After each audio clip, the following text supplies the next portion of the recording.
이번 태풍 얼마를 지나면서 그런 시가 생각이 나네요. 장석주의 시인데 대추 한 알이라고 하는 것입니다. 저게 그냥 붉어질 리가 없다. 저 안에 태풍 몇 개, 저 안에 천둥 몇 개, 저 안에 벼락 몇 개, 이렇게 쓰여진 시죠. 그 대추 한 알도 이렇게 큰 고난 속에서, 연단 속에서 붉어지고 많은 사람들에게 그렇게 맛을 내는 대추가 되는 거다. 우리 믿음의 사람들이 살면서 우리가 예상치 않았던 일이지만, 원치 않은 일이지만 이런 일들을 겪어가면서 믿음이 붉어지는 줄로 믿습니다. 우리의 믿음이 좀 붉어져서 하나님 앞에서 우리가 드러낼 그런 삶의 증거들도 있고, 우리의 믿음이 붉어져서 인생을 주의 말씀 가운데 살아가는 그런 성숙함이 있기를 바라는 것이에요. 여러분, 이번 이 얼마를 통해서 정말 잘 견뎌내셨고, 여러분들 많이 걱정하며 기도했는데 오늘 이렇게 얼굴과 얼굴을 대면해서 예배하니까 너무나 즐겁고 좋습니다. 지난 주간에는 저 10분 설교했어요. 10분 설교하니까 대단히 좋아하시더라고요. 설교 잘 봤다고. 집에서 가정에서 여러분들이 예배를 그렇게 드렸는데 오늘은 정상으로 돌아갑니다. 하나님께서 우리에게 주시는 말씀 안에서 새로워지고 그 말씀이 우리를 더욱더 견고하게 세우는 생명의 말씀 되기를 원해요. 여러분, 살면서 인생이 단조롭다, 또 너무 반복되는 삶 속에 지루하다, 이렇게 생각하며 불평하신 적이 없습니까? 늘 그날이 그날 같은 반복되는 일상생활 속에서 한두 번 불평하지 않은 사람이 없을 거예요. 그런데 어때요? 이번에 이 얼마를 겪고 나니까 그 단조로웠던 그 삶, 반복됐던 일상이 사실은 복이었더라 하는 생각이 들지 않습니까? 우리가 일상에 그 반복되는 것, 특별한 것 없고 당연하다고 여겨졌던 그것이 사실은 축복이었습니다.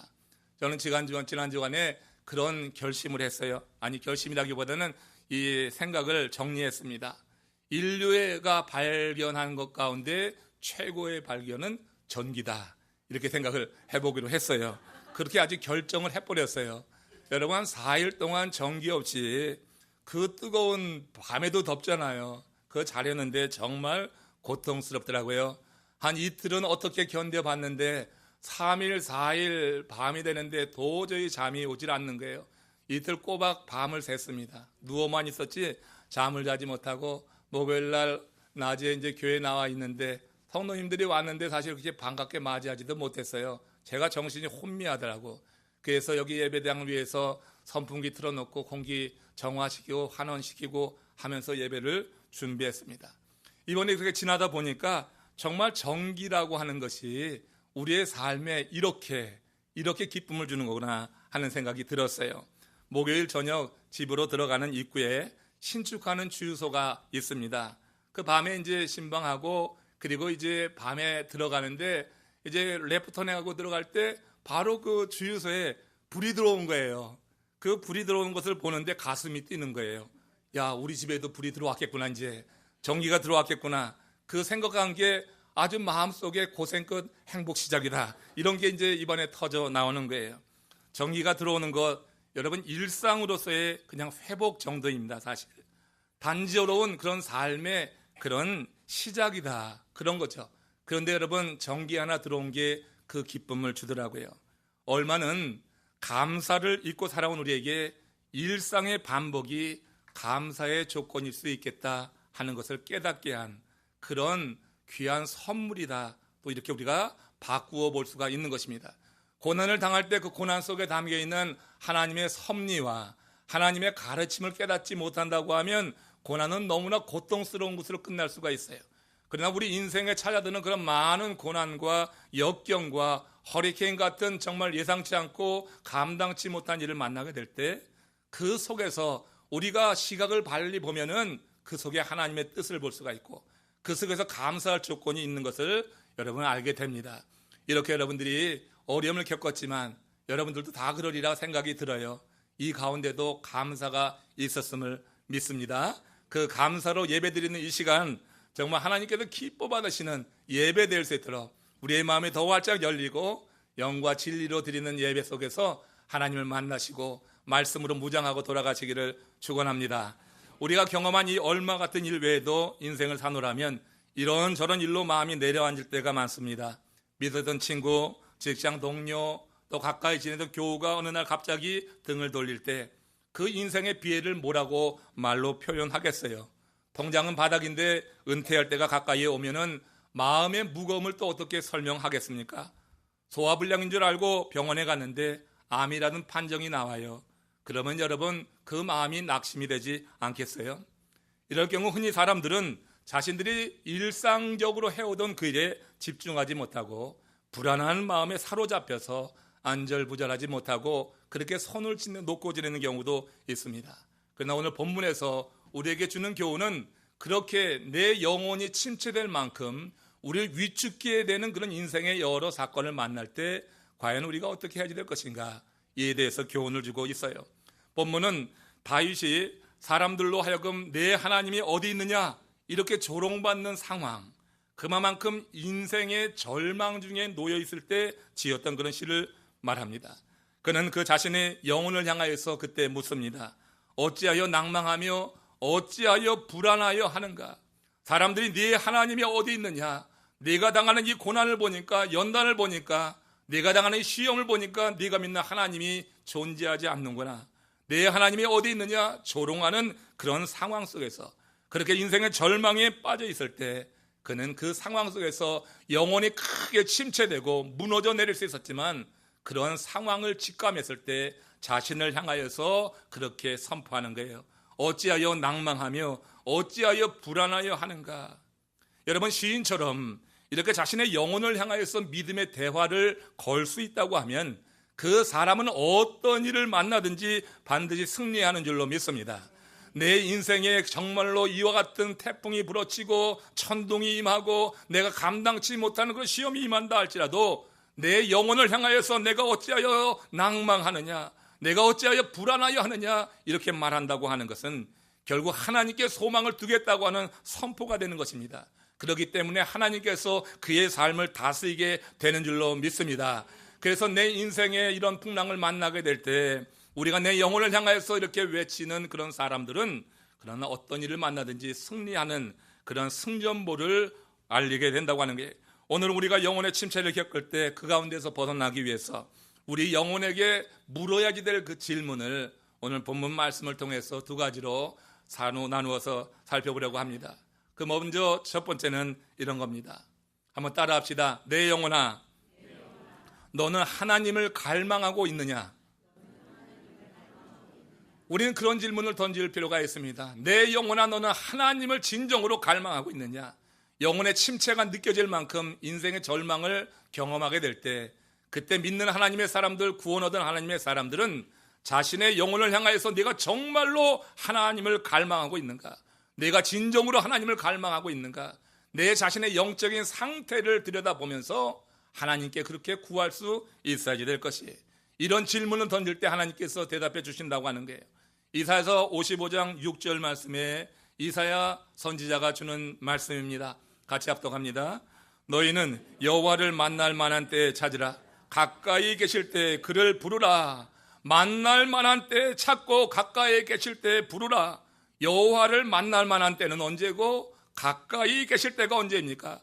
우리 인생의 영혼의 침체를 느낄 때, 인생의 여러 가지 사건을 통하여서 절망 가운데 놓이게 될 때 믿는 하나님의 사람들은 그때가 그야말로 하나님을 만날 만한 때요, 하나님이 가까이 계시는 것을 경험할 때로 여러분 누리시기를 바랍니다. 하나님은 그런 순간에 당신을 찾고 부르는 인생을 기억하시는 거예요. 그러므로 고난이 찾아들 때, 어려움이 찾아들 때 두려워하고 낙심하고 염려하고만 있을 것이 아니라 그때 내 영혼을 향하여서 한번 질문해 보는 거예요. 너는 정말 하나님을 갈망하고 있느냐? 이런 상황에서도 하나님을 갈망하고 있느냐? 이 상황 속에서 하나님께 손을 내밀 수가 있느냐? 하나님께 그런 질문을 던지는 것입니다. 내가 그런 질문을 던진다고 한 것은 내 삶을 다스리고 있는 하나님에 대한 임재에 대해서 믿음이 있을 때 그런 질문을 던질 수 있기 때문에 영혼의 침체, 인생의 절망, 여러 가지 시험을 겪을 때 그 영혼을 향해서 이런 질문을 던지는 사람은 반드시 승리한다고 하는 게, 이 질문을 던질 때 하나님께서 그의 삶 속에 개입하시면서 기억하셔서 그로 하여금 그 수렁에서 벗어날 수 있도록 직접적으로 역사하시기도 하고 환경을 변화시키시기도 하고, 그렇죠? 오늘 우리가 이렇게 허리케인 얼마의 그 위협 가운데서 정말 놀랍게 벗어나지 않았습니까? 얼마가 우리 지역으로 오다가 유턴하는 것 아니죠? 그걸 뭐라고 합니까? 이렇게 돌아가는 것, 우회해 나가는 거예요. 우리 길로 온다고 했던 그 얼마 길이 바뀌어가지고 우회해가지고 저 중부를 거쳐가지고 사바나로 나가지 않았어요. 하나님께서 이 복음 가운데 우리를 눈동자같이 지켜주신 증거라고 여러분 믿음으로 고백하시길 바랍니다. 하나님께서 이루신 일이란 말이에요. 하나님께서 직접 개입하시는 이런 일도 있고, 하나님께서 사람을 보내시고 환경을 변화시켜서 하나님께서 그 영혼을 향하여서 질문하는 사람, 이 상황 속에서 내가 주님의 은혜로 내 이 문제를 극복하겠습니다 하는 믿음 속에, 그런 믿음이 있는 사람이 이런 질문을 던질 수 있기 때문에 하나님은 도와주신다고 하는 것입니다. 그러나 여러분, 사람이 꼭 고난 중에 있을 때만이 여호와를 만날 만한 때이고 그가 가까이 계실 때인가? 그런 건 아닌 것입니다. 영적으로 성숙한 사람에게는 여호와를 만나고 부를 그때가 따로 있는 것이 아닙니다. 하나님은 늘 우리와 함께 하시기 때문에 우리는 언제 어디서나 하나님을 만날 수 있는 줄로 믿습니다. 이런 관점에서 이 구절을 해석해 보면 어디에 초점을 맞춰야 될 것인가 분명해지는 거예요. 그건 때가 아닌 것입니다. 우리는 때를 어떤지 못 어떤지 찾고 부르짖으라고 하는 이 주의 말씀을 마음에 새겨야 될 줄로 믿습니다.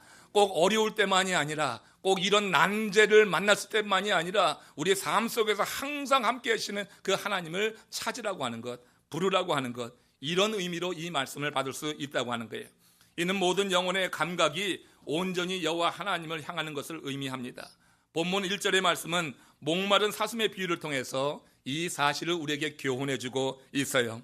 42편 1절 말씀 합독합니다. 하나님이여, 사람이 시냇물을 찾기에 갈급한 같이 내 영혼이 주를 찾기에 갈급하니이다. 자, 이 말씀을 이해하기 위해서 이 사슴이 시냇물을 찾는다고 하는 말의 의미를 새겨보아야지 되죠. 유대 지역에서 야생하는 사슴이 많이 있습니다. 근데 이 사슴이 건기에 허기를 느끼죠. 건기가 되면 먹을 풀이 없어요. 너무 배가 고프니까 어찌할 수 없이 광야에 나 있는 마른 풀을 먹게 되는 경우가 발생하는 것입니다. 그런데 그 마른 풀을 먹고 나면 이 사슴의 목에 불이 붙는 것 같은 고통과 통증을 느낀다고 하는 거예요. 그 마른 풀에 독성이 있는 것입니다. 그래서 배가 고파서 풀을 먹을 수밖에 없지만 먹고 나면 목이 그렇게 타들어가는 고통을 느끼는 거예요. 그때 사슴이 어떤 일을 합니까? 시냇물을 찾아 나서는 것입니다. 그때 시냇물을 찾는 그 사슴의 심정이 어떨까요? 그 상황을 잘 표현해 주는 것이 갈급하다고 하는 것입니다. 주를 찾기에 갈급하나이다. 시냇물을 찾기에 갈급했던 사슴처럼 주를 찾기에 갈급하나이다. 이 두 개의 갈급하다고 하는 단어가 핵심입니다. 이 말은 크게 소리 지르며 찾아 헤맨다고 하는 것을 의미하는 거예요. 야생의 사슴은 예민합니다. 사냥꾼의 접근으로부터 예민합니다. 그래서 여러분, 웬만해서는 그렇게 자기의 존재를 드러내지 않으려고 하지만, 그런데 여러분, 목에 불이 타니까 그 사냥꾼의 위협이 있습니다. 사냥꾼에게 자기의 존재를 드러낼 수 있음에도 불구하고 이 목에 불이 타는 통증을 느끼는 사슴은 그렇게 고래고래 소리를 지르면서 물을 찾아 간다고 하는 거예요. 위험을 감수하고라도 그와 같이 시냇물을 찾는 것처럼 지금 시인은 사슴의 그 심정을 가지고 자신이 하나님을 찾고 있습니다, 이렇게 지금 고백하고 있는 거예요. 내가 지금 당신이 지금 이 절망적인 상황 가운데서 영혼의 침체를 느끼고 내 하나님이 어디 있느냐고 그렇게 듣는 말을 들을 만큼 내 상황이 이렇게 절박합니다. 주여, 내가 이런 상황에서 이 사슴이 시냇물을 찾듯이 내가 여호와 하나님을 간구하나이다, 찾습니다, 찾기에 갈급하나이다, 이렇게 고백하며 나가고 있는 거예요. 여러분, 하나님을 간절히 찾는 자가 하나님을 만나는 것이에요. 하나님을 어영부영 대충 찾을 때 하나님을 여러분 우리가 정말 만날 수 있습니까? 아닙니다. 하나님을 여러분 우리가 간절히 이와 같은 마음을 가지고 찾게 될 때 하나님은 우리를 진하게 만나주시는 줄로 믿습니다. 어영부영 만나면 어영부영, 그러니까 그 만나고도 그 마음의 기쁨이 그렇게 크지 않은 거예요. 여러분, 우리가 정말로 하나님을 진하게 찾을 때 하나님이 우리를 정말 격하게 만나주셔가지고 하나님께서 나와 함께 하셨다고 하는 증거를 보여주시는 줄로 믿습니다. 지금 다윗은 고난 중에 영혼의 침체를 느끼고 네 하나님이 어딨냐고 하는 그런 비난을 듣지만 지금 사람 보고 환경 보고 하지 않았습니다. 누구를 탓하거나 원망하지도 않았습니다. 다만 목마른 사슴이 시냇물을 찾듯 갈급한 마음으로 하나님을 찾고 있다고 하는 거예요. 얼마가 남부 플로리다 지역, 그것도 특별히 우리 교회 방향으로 직진해 온다고 하는 속보가 계속되고 있었습니다. 계속되고 있었잖아요. 그때 여러분도 그렇겠지만 저도 속이 타들어가는 거예요. 속이 바짝바짝 타들어가는 거예요. 그 목마른 사슴이 시냇물을 찾듯이 하나님께 구했어요. 생수를 구합니다. 여러분, 제가 여러분에게 보내드린 공지 상황 가운데 그때 하나님이 마음에 떠오르게 하신, 늘 신방 가고 어려움 겪고 있는 성도들에게 제가 전했던 그 말씀이 그날 레마의 말씀으로 살아서 내 마음에 울려났습니다. 빌립보서 4장 6절에 있는 말씀이에요. 이 사슴이 시냇물을 찾듯이 그야말로 이 위기 가운데서 기도할 수밖에 없었고, 그때 주신 말씀이에요. 같이 한번 읽습니다. 시작. 아무것도 염려하지 말고 다만 모든 일에 기도와 간구로 너희 구할 것을 감사함으로 하나님께 아뢰라. 감사함으로 아뢰라고 하는 거예요. 감사함으로. 지금 정말 초조해 죽겠는데, 불안해서 마음이 걱정이 돼서 마음이 타들어가는데, 그런데 하나님께서는 감사라고 하는 게, 우리 인생의 어려움이 이렇게 자해될 때, 영혼의 침체를 느낄 때, 그때 여러분 얼마나 초조하고 얼마나 불안해요. 그럼에도 불구하고 하나님께서 감사라고 하는 말씀을 주신다고 하면은 일단 감사하시기를 축원합니다. 그 다음에 이루시는 하나님의 일을 보세요. 정말 감사함으로 너희 구할 것을 구하라고 해서 구했습니다. 이 말씀에 따라서 전국연합 감리교회 목사님들께 우리 상황을 알리는 기도 요청 편지를 보냈습니다. 여러분, 단체 메일 받는 거 그렇게 좋지 않아요? 사실 그렇잖아요. 그럼 너무 급하니까 단체 메일을 보내가지고 제발 기도해 달라고, 상황이 이렇다고 그렇게 요청을 했습니다. 많은 목사님들이 또 지인들이 함께 기도하고 있다, 기도한다 하면서 이렇게 리플라이를 해주셨고, 또 한 교회, 샌디에고에 있는 한 교회에서는 새벽에 직접 모든 교우들과 함께 우리 지역을 놓고 그날 새벽에 집중적으로 기도했어요. 전혀 일면식도 없는 어떤 목사님도 그 교회적으로 알려서 지금 기도하고 있다고 하면서 격려하는 메일을 받을 때 정말 힘이 났던 그런 경험이 있습니다. 그 후부터 마음의 평강이, 하나님이 제 마음과 생각을 지키시는 경험이 드는 거예요. 우리 교회는 하나님이 지키신다고 하는 확신이 그때 마음에 밀려오기 시작했습니다. 이건 순전히 제 믿음입니다. 제 믿음이지만 그 후부터, 정말로 그 후부터 허리케인 얼마가 얼마 정도 서쪽으로 가기 시작했어요. 얼마 정도 서쪽으로 밀려가기 시작하더니 토요일날 새벽에 결정적으로 많은 교회들이 집중적으로 기도하는 그때 우리 이 지역이 정말 다이렉트 히트 당하는 그런 상황 속에서 벗어나게 됐다. 저는 그렇게 믿고 하나님께 감사를 드립니다. 여러분, 정말 하나님 앞에 갈급함으로 구하게 될 때 하나님께서 무엇보다 우리에게 말씀으로 응답하시는 줄로 믿습니다. 하나님이 주시는 그 말씀은요, 내가 지금 감당하기 어려운 거야. 하나님, 지금 내 이 상황 속에서 어떻게 감사가 나와요? 너무나 불안하고 초조하고 염려하고 걱정이 되는데요, 두려운데요. 그러나 여러분, 하나님이 감사하시라고 하면은 감사할 수 있기를 축원합니다. 감사함으로, 정말로 구할 것을 기도함으로 아뢰게 될 때 하나님께서 역사하시는 이 증거들을 우리는 이번 허리케인 얼마를 통하여서 얼마 정도 깨닫게 되는 거예요. 예레미야서 10장 13절 말씀 같이 읽어보십시다. 같이 읽습니다.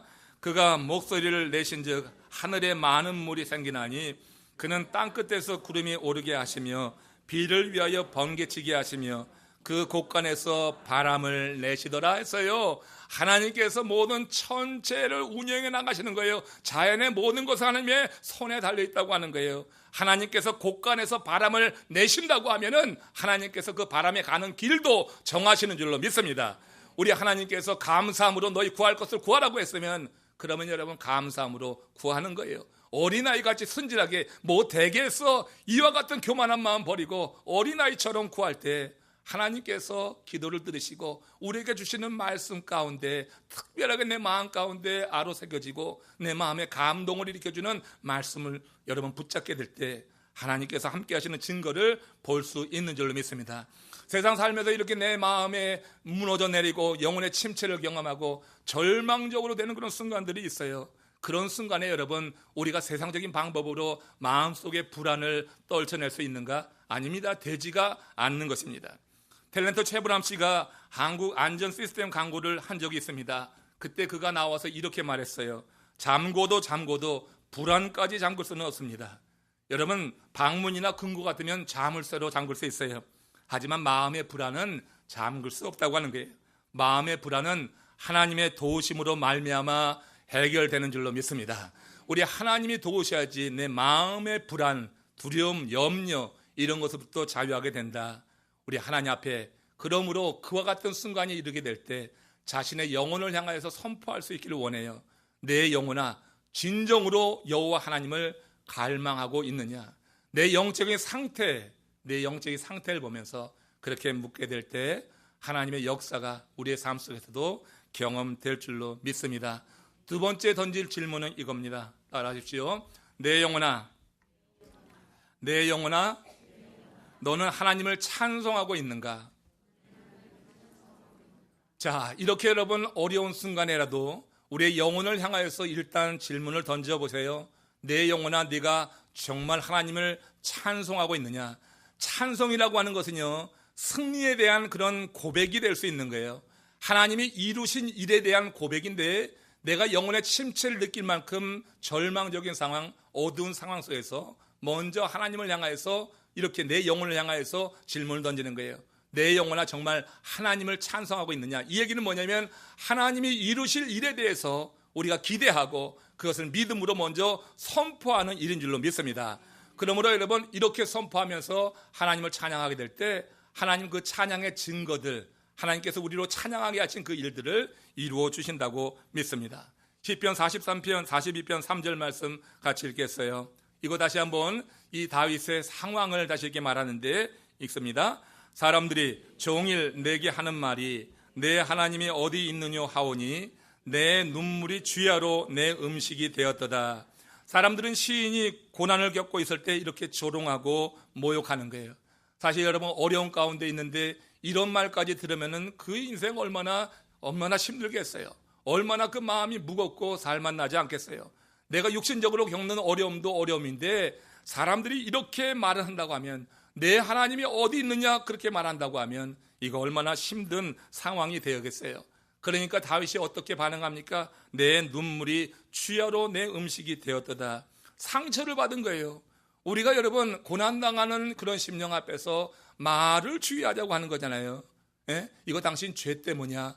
욥에게 그 친구들이 와서 했던 것처럼 그렇게 네가 죄로 인하여서 고난이 온 것이니까 회개해, 이런 접근은 옳은 것이 아니잖아요. 그럴 수도 있지만, 그러나 우리가 당한 연단 가운데는 하나님께서 우리를 훈련시키는 과정으로 볼 수 있는 것도 얼마든지 있는 것이기 때문에 우리가 판단할 수가 없는 거예요. 아니, 우리 지역에 허리케인 얼마가 왔다고 해서 우리 지역이 모두 죄악의 소굴이 됩니까? 그런 거라고 볼 수는 없는 것이에요. 그렇기 때문에 우리 인생에 어려움이 올 때 주변에 있는 형제 자매들에게 여러분들이 나누는 그런 말씀 가운데 하나님의 말씀이라 할지라도 잘 구별해서 그 하나님의 말씀을 전함으로 그를 세우는 말만 할 수 있기를 주님의 이름으로 축원합니다. 당신 죄졌으니까 빨리 회개하고 금식하고 해야 돼, 이것이 아니라 하나님의 은혜가 당신에게도 임할 것이니까 함께 구합시다. 이렇게 하나님의 사람들을 세워나가는 가운데 그 고난을 함께 이겨나갈 수 있는 동력자가 될 수 있기를 바랍니다. 지금 이 다윗은 내 눈물이 주야로 내 음식이 되었도다. 사람들이 하는 말에 상처를 받고 이렇게 눈물로 이렇게 슬퍼하고 있어요. 그러나 시인은 바로 그렇게 영혼이 낙심이 되어서 주저앉으려고 하는 그 순간에 자신의 영혼을 향하여서 이렇게 선포했던 거예요. 시편 42편 5절입니다.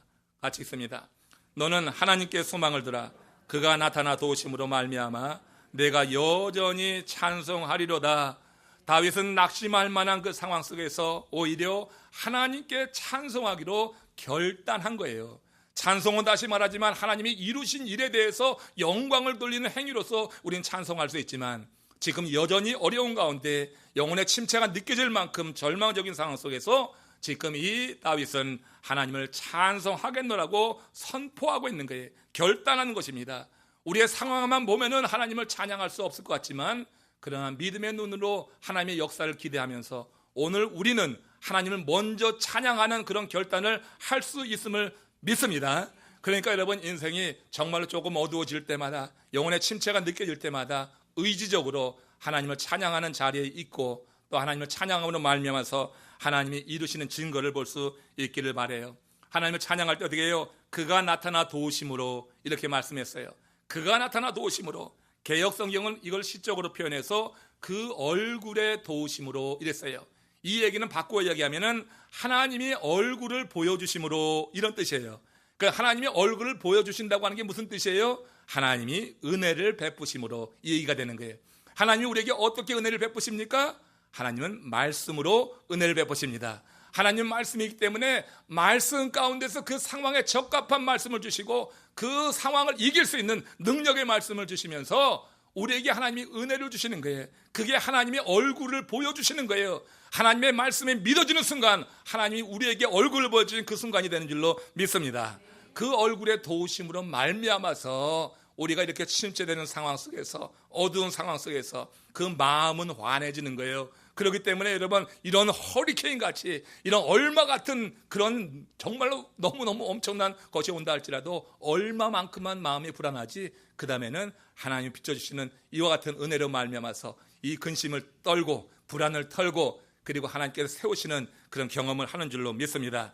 시인은 영적 침체에 빠질 그 순간에 자신의 영혼을 향해서 하나님께서 은혜 베풀어 주실 것을 기대하면서 찬송할 것을 선포했단 말이에요.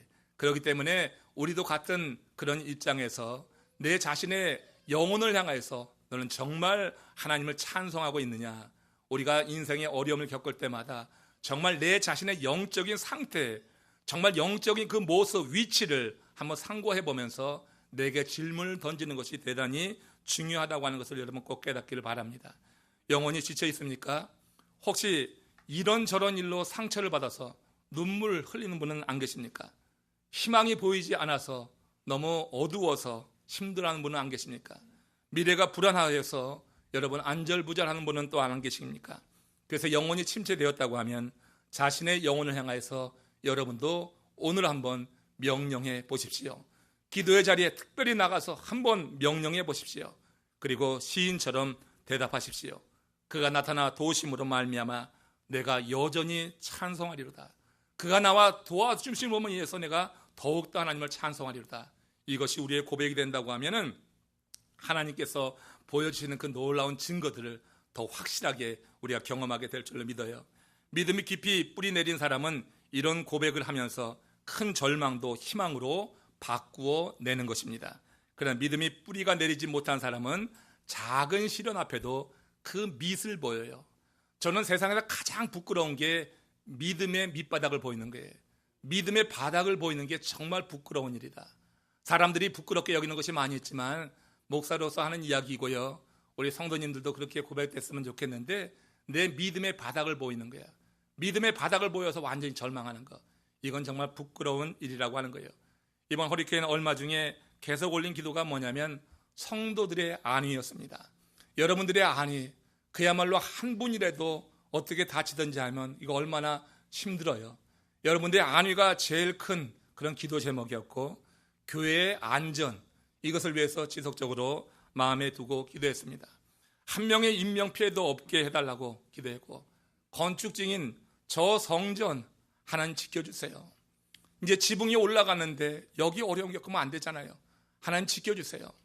여러분들이 정말 하나님이 눈동자같이 보호하시는 그런 은혜를 누리기 원했고, 우리 교회가 하나님께서 넓은 날개로 덮으셔서 풍랑 가운데도 안전하게 지켜주시기를 그렇게 구했어요. 하나님이 기도에 응답하셨다고 저는 믿습니다. 다만 이소열 권사님 댁이 조금 이번에 이 허리케인으로 인해서 피해를 입었어요. 방 하나가 이제 그 꺾어진 나무로 인해서 조금 이제 피해를 입게 되어서, 생각보다는 그러나 처음에는 전파된 줄 알았지만 지금 그래도 방 하나가 그렇게 상했고 이제 거의 복구되었다고 합니다. 권사님께서 그런데 그 어려움 가운데도 감사하고 계셨고요. 그리고 멀리 나가서 이제 그 집에 모빌홈이기 때문에 나가 계셨었는데, 그런데 나가 계시고 가장 먼저 온 것이요, 교회였어요. 다른 게 아니라 교회였어요. 교회에 오셔서 자기 집을 돌보기 전에 교회를 돌보시고 함께 하려고 하는 그 마음을 보면서 마음에 뭉클함이 있었습니다. 여러분, 권사님 가정 가서 신방하면서 그 가옥을 파손시킨 나무를 보았어요. 꺾어져서 그 나무가 지붕을 덮쳐서 방 하나가 이제 그 흙덩이로 가득 차 있더라고요, 그 천장에. 그리고 바로 그 권사님 집 옆에 지금 나와 있는 이 사진의 나무가 뿌리째 뽑혀 있는 것을 봤어요. 여러분, 이번 얼마로 인해서 마이애미 전 지역에 나무들이 밑둥째 뽑혀가지고 하늘을 쳐다보고 있는 거 여러분 많이 보셨죠? 거리마다 자빠진 그 나무들을 보고 무슨 생각이 들어요? 그 나무들이 자빠져 넘어 있는 것을 보는데 그 뿌리가 그렇게 얕더라고요. 뿌리가 여러분 긴 게 없고 굵은 게 없어요. 넘어져 있는 나무들마다 실뿌리야, 실뿌리. 지금 이 나무는 그나마 옆으로라도 뻗었는데, 근데 여러분 길가에 있는 나무들 보면 옆으로도 뻗지 않고 밑으로도 뻗지 않고 뿌리라고 하는 게 실 같아요. 뿌리라고 하는 것이 팔뚝만 해야지 그냥 이 흙을 붙잡고서 그 태풍을 이겨낼 텐데, 뿌리가 없으니까 그 바람에 그냥 자빠지는 거예요. 웬만한 바람에도 자빠지겠는데 이번 이 태풍 얼마나 어떻게 견디겠어요? 많은 나무들이 자빠져 있어요. 이 나무는 우리 이소영 권사님 바로 그 집 옆에 바로 붙어 있는 나무인데 이렇게 자빠져 있어요. 저거 상당히 큰 나무입니다. 근데 여러분, 나무가 옆으로만 뻗쳐 있고 깊게 내려가지 않았어요. 이런 나무들을 보면서 든 생각이에요. 믿음의 뿌리가 깊지 못하면 저렇게 되겠구나. 믿음의 뿌리가 깊지 못하면은 조금만 환란의 바람이 불어도 우리가 그냥 믿음의 바닥을 드러내는 거예요. 얼마나 부끄러워요. 저 뿌리가 땅 밑으로 들어가서 그 흙을 움켜잡고, 그리고 바람이 불어도 그 나무를 지탱하면서 그렇게 있어야 될 나무가 이제 이렇게 뿌리끝에 뽑혀가지고 하늘을 향해서 그 밑을 보이는 이 상태가 얼마나 부끄러운가. 우리가 인생의 어려움이라고 하는 건 다 있는 것입니다. 나만 있는 것이 아닙니다. 그 인생의 어려움을 겪을 때 우리의 믿음의 뿌리가 깊지 못하면은 정말 우리도 믿음의 바닥을 드러내는 부끄러운 순간을 경험할 수 있겠다, 이런 생각이 들어요. 우리가 여러분 인생의 허리케인 얼마 같은 것이 오게 될 때 오히려 믿음의 뿌리가 깊게 내려가는 그런 기회로 삼으시기를 바랍니다.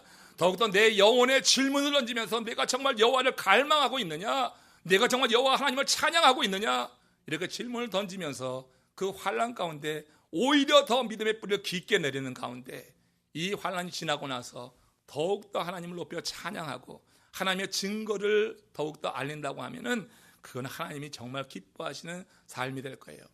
여러분, 아무리 힘든 일이라도 그 속에서 하나님께서 우리를 향하신 섭리, 하나님의 계획, 우리를 일깨워 주려고 하시는 그 같은 생각들을 우리가 깨닫는다고 하면은 오히려 그 어려움은요, 우리에게 하나님께서 변장된 축복으로 임하신 사건으로 볼 수 있는 것입니다. 어려운 가운데 우리 모두가 다 이제 이마만큼 우리 지역이 지켜지고 우리 교회가 정말 지켜지고, 그래서 이제 하나님께서 말이에요, 우리에게 주실 희망찬 미래를 바라보면서 여러분들 더 함께 힘을 모아서 일어나서 하나님의 영광을 위해서 일할 뿐만 아니라 우리가 나머진 위협들을 위해서 함께 힘 모아 나갈 수 있기를 바랍니다. 하나님께서 함께 하시면 못할 일이 없는 거고요. 내 영혼의 질문을 던지면서 하나님을 더욱더 가까이 하게 될 때 우리는 더 많은 증거들을 가지고 이 세상에서 주께서 맡기신 사역을 이루어낼 것이라는 확신이 있습니다. 동양 최고의 역사가이자 중국 역사의 아버지로 불리는 사람이 사마천이라고 하는 사람입니다. 이 사마천이 사기라고 하는 책을 썼는데 인간학의 교과서라고 불립니다. 그 사기라고 하는 책에 상갓집의 개라고 하는 표현이 나옵니다. 그 말이 나오게 된 배경이 이런 겁니다. 한 번은 사마천이 흉노족에 항복했던 장군 이능을 변호한 일이 있었습니다. 그런데 그 일로 그만 황제의 노염을 받아서 사형 선고를 받게 된 것입니다. 다행히 당시 법에 의하면은 사형 선고를 받아도 일정한 액수의 돈을 내거나 궁형을 자처하면은 사형을 면하는 조항이 있었다고 하는 거예요. 궁형이라고 하는 것은 남자 구실 못하게 하는 형벌을 말합니다. 돈이 없었던 사마천은 궁형을 자청했습니다. 그 사형은 면했지만 바깥 출입을 할 수 없었어요. 그 일제 상가하면서 쓴 책이 사기였다고 하는 것입니다. 그가 이 사기에 상가지구라고 하는 표현을 넣었는데 그것으로 스스로 위안을 삼고자 넣은 그런 말이라고 하는 거예요. 상가지구라고 하는 것은 상갓집의 개라고 하는 거예요. 밥줄 주인이 없어가지고 동네를 돌아다니면서 음식 찌꺼기를 주워 먹고 사는 개의 그 신세입니다. 사마천이 말한 그 상가지구는요, 바로 그 유명한 공자를 상징하는 것이었어요. 상가집에 공자를 비유했어요. 실제로 공자가 50대 중반부터 60대 후반까지 14년간을 그렇게 이리저리 떠돌아다니는 낭인의 삶을 살았다고 하는 것입니다. 지금 이 사마천이 상가집게로 이 공자를 비유하고 있는 것은 자신이 지금 치욕적인 궁형을 당하고 있는데, 그래서 처절하게 살아야 했던 이 사마천이 공자의 떠돌이 인생을 보면서 위안을 받으려고 했다고 하는 것이에요. 공자도 저렇게 고생을 하고 있는데 내 처지는 그래도 낫지, 이렇게 위안을 삼았다고 하는 거예요. 중국 최고의 학자였던 사마천, 그는 인본주의적인 자였어요. 자신이 직면하고 있는 그 불안과 낭망의 순간을 다른 사람을 바라보고 비교하면서 이겨보려고 했다고 하는 것이에요. 이처럼 세상 사람들은요, 다른 사람과 비교를 통해서 자신이 지금 겪고 있는 인생의 절망스러운 순간, 그리고 영혼의 침체를 느끼게 될 때 그렇게 다른 사람과 비교해 보면서 위로를 받기도 하고 또 좌절을 느끼기도 하는 것이에요. 그러나 이런 식의 처세로는 인생을 정말 안정되게 살아갈 수가 없는 것입니다.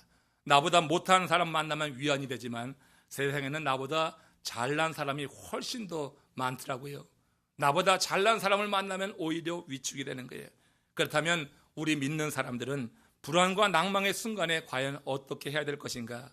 영혼이 침체되는 그 순간에 우리가 할 일은 우리의 영혼을 향하여서 명령하는 것입니다. 마지막으로 읽겠습니다. 시편 42편 5절. 우리가 정말 이런 절망을 느낄 때 우리가 시인처럼 외칠 수 있다고 하면은, 다시 말하지만 하나님이 도우심으로 말미암아 우리의 삶은 회복되고 반드시 승리할 줄로 믿습니다. 그럼 믿음을 가지고 한번 읽어봅시다. 시작. 내 영혼아, 내가 어찌하여 낙심하며 어찌하여 내 속에서 불안하여 하는가? 너는 하나님께 소망을 둘지어다. 할렐루야.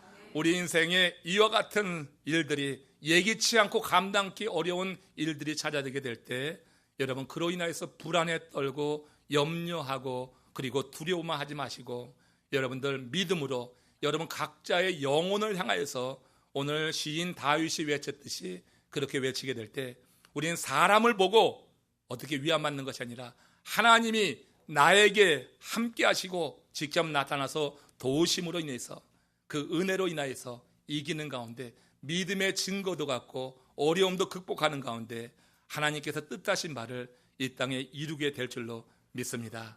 우리가 이번 태풍 얼마를 그런 차원에서 이해한다고 하면은 조금 어려움 겪고 계신 분들, 아직까지도 회복되지 않은 분들이라 할지라도 여러분들이 충분히 이 가운데서 하나님의 은혜를 찬양하면서 하나님 앞에 더욱더 굳건히 설 줄로 믿습니다.